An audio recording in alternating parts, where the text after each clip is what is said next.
Hi drummers, Garey Williams is back with another reaction and analysis video. This time we're going to be going back and listening to one of my personal favorite big band drummers, Butch Miles. He played with the Count Basie Orchestra for quite a long time. So let's check out his playing on Whirlybird.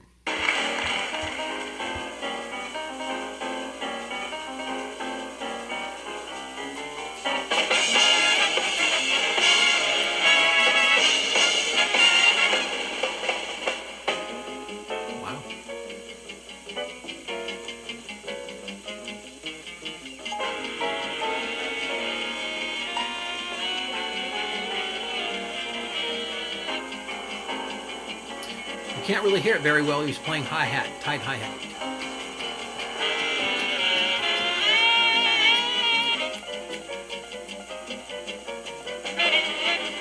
Melody.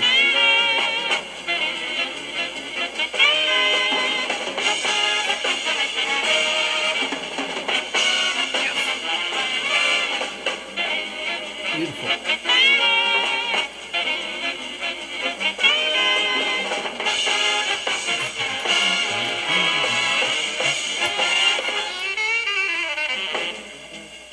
Dixon. Okay, I'm going to pause at the beginning of the solo here, but just beautiful playing. The dynamic contrast just explodes when the I just love that. That's the thing about big band that just was always almost shock and awe. I mean, it's as loud as a rock band.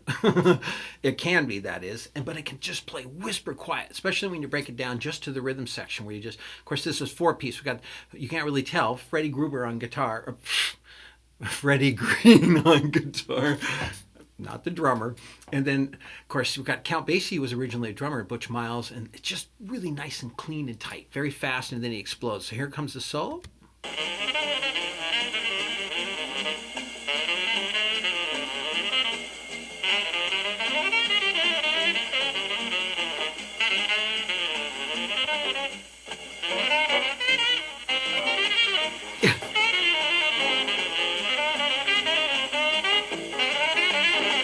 Okay, that's a great shot of the drummer. So he's laying down a cross stick on 4. 1, 2, 3, 4. Very classic kind of Count Basie approach. Very clean, very swing and driving time.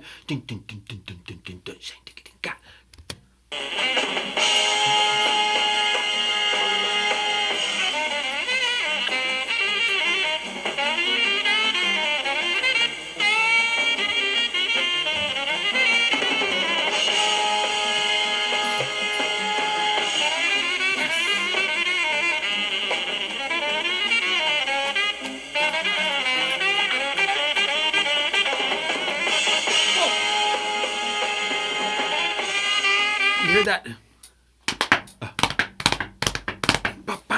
Kind of a 3 up, 1 down dump. The classic dump. Snare, rack, floor, bass. Really nice.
Very much influenced by Buddy Rich, clearly.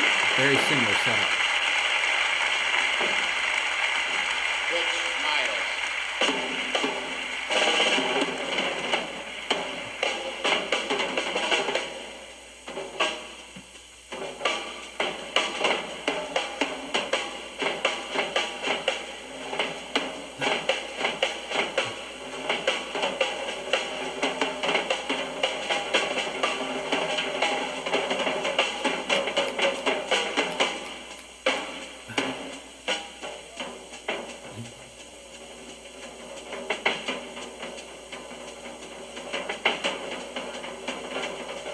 Krupa influence.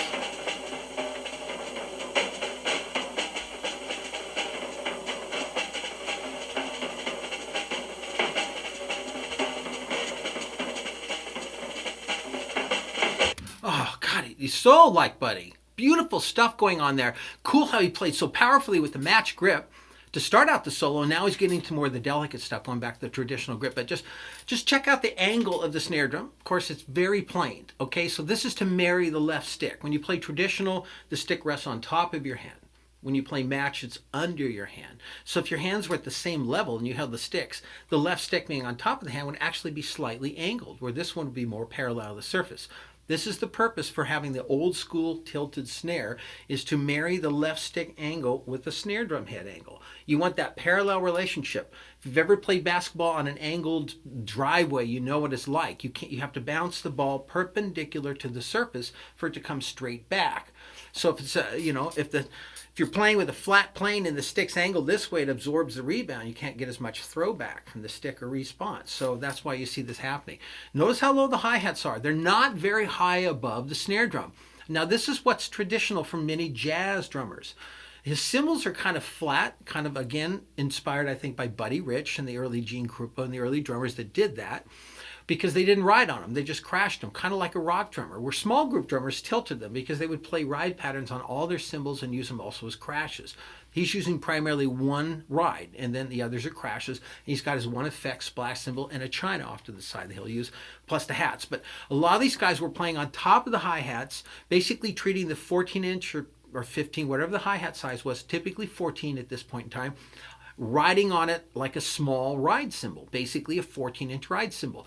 The way you'd ride on a ride cymbal in jazz is with the tip on top, swinging, ding, ding, ding, ding, ding, ding, ding, using lots of push-pull rebound technique, bounce control. And so the hi-hats being up high to ride on top would mean you'd have to hold your arm out. So that would be very awkward. It's good for rock and roll where you're playing on the edges because you're not playing fast stuff with the tip. It's too delicate for that genre of music. So for this, the cymbals are low. He's sitting above the drums so he can play down on them and have everything throw back up. So really amazing stuff going on with his hands. You can really get to see what's going on as he's playing with the left hand. You can see the fingers wrapped over the stick as I've got the video paused here. The right hand's more of a thumb up position, like he can go back and forth between thumb on the side to on top from the ride cymbal. And just some double strokes mixed with right, left, left, and moving around with some doubles. Just the guy has tons of rudimental facility, obviously.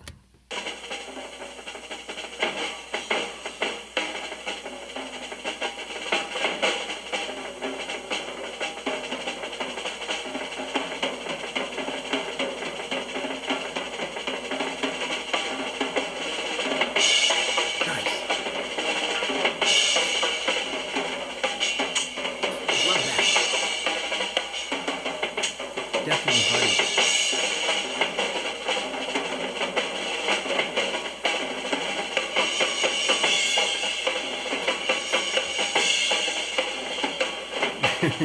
Freddie Green. There's that dump again, but with the drag on top.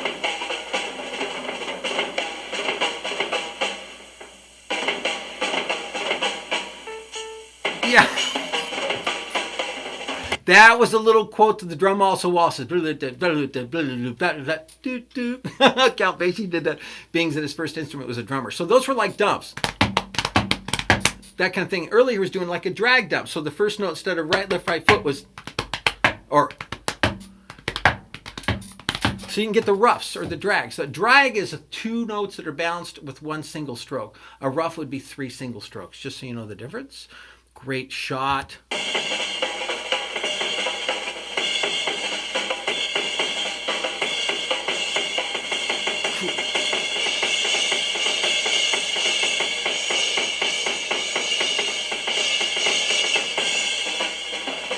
all those boom, dee doo, mostly right, left, left.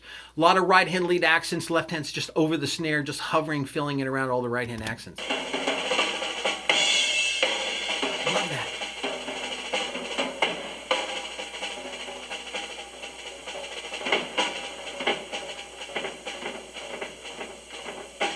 That's that singing. Just like paradiddles and double strokes. And then right, lefts, and left, right. Now his triplets.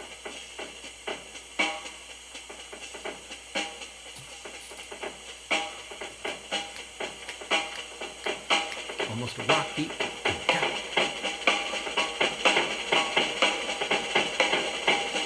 Swing hip hop.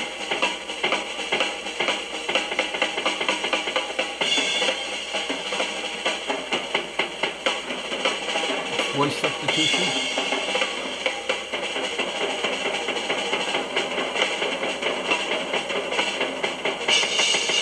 I think that's where just some nice triplets with accents based on boom, boom, boom, boom. Some really cool stuff he was doing there. Ooh.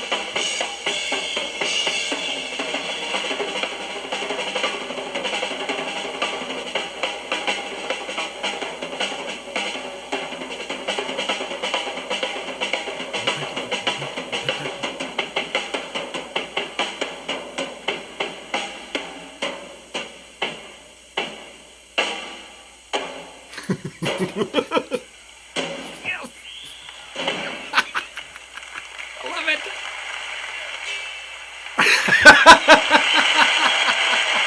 Oh, the entertainment factor is pretty fun. Bring the audience back in. Oh, look at this. Here we go.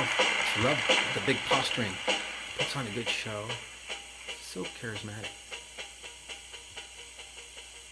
Like Buddy. Look at that left hand.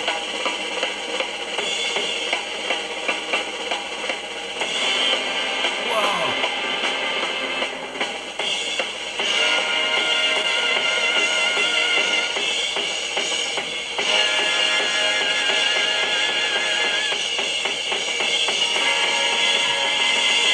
Yes, single strokes between the right hand and left hand. Whoa! Nice! With these bass drums. Yeah! Whoa! Butch Miles. Amazing. Oh, man. Love that guy's playing. I said in college I got to play a lot of Count Basie charts with the college big band, and he was the drummer on many of those. And I was very fortunate to go to a jazz festival and actually meet Butch Miles. And it was very funny. He told me a story about how he was given 2 times to look at the chart with the Count Basie Orchestra. That was it. He had to memorize all the charts. That may seem strange if you're kind of a college drummer, but when you play on the road, you're playing 4, 5, 6 nights a week, so you're playing the same charts a lot. So eventually you should have them memorized, but you actually are either reading about the music or you're playing it. So he said he would get yelled at if he was looking at the chart on a 3rd run through. I thought that was kind of interesting. He had some other interesting stories I won't share, but really an amazing drummer. Very much influenced by Buddy Rich. You can tell from the setup, everything, and sort of a lot of the way he played the drums and his approach toward playing the drums. And his playing was just part of the Count Basie Orchestra sound for several recordings. Certainly earlier than when I was in college, which was in the early and mid 80s, that he was playing with the Count Basie Orchestra in the later 70s. And I just loved his playing. It was just so clean. He always had this sort of thing at the end of tunes. He'd play on the snare, every tune, even if it was slow. And that maybe wasn't the most fitting kind of ending, but it was always a classic Butch Miles kind of ending, how he would do stuff. But I loved his solo. Very dramatic, nice humor in there. Loved the little choke cymbal things, and just the guy's facility is great. At the very end there, it was kind of hard to tell. I don't think he wound up and stayed with the single like Buddy did. He might have been doing some paradiddle-diddles, little 6-stroke rolls. It could have been really fast, but then he did go to singles, and it was so cool how he was doing ba ba da ba da ba da ba da ba. So crash, ride, crash, crash, crash, ride, and then crash, crash, crash, crash. So he's done the single stroke roll between the hands, and right foot's playing with the right hand, and the right hand's traveling around to the different cymbals. So you get so and that's stuff that Buddy would do. It's very dramatic, very cool at the end of the solo. Have that kind of rumble waterfall effect where you have the high cymbal shimmer and the low between the drums. So very cool Butch Miles playing. I always think it's good with the big band stuff to hear the solo in context, because a lot of the drummers, and it sounded like this, was playing hints to the melody rhythm and actually had the song pouring through his head. He's just got done playing the whole thing, sticking to the form behind the solos with the background figures coming in. So when he starts a solo, he had his hi-hat going the whole time at first, right? And a lot of the time, in fact. And so it was almost like he was still hearing the form and let the audience applaud, but he was still maintaining, because it sounded to me like there was hints of his drumming at the beginning of that solo that was reminiscent of some of the rhythms of the melody of the tune. So maybe not. But anyways, you can go back and listen to it again and see what you think. Love Butch Miles. So if you liked it, give me a thumbs up, subscribe to the channel, share it with your friends, and I will be back with some more reaction and analysis videos. Until then, have a great day. Bye-bye.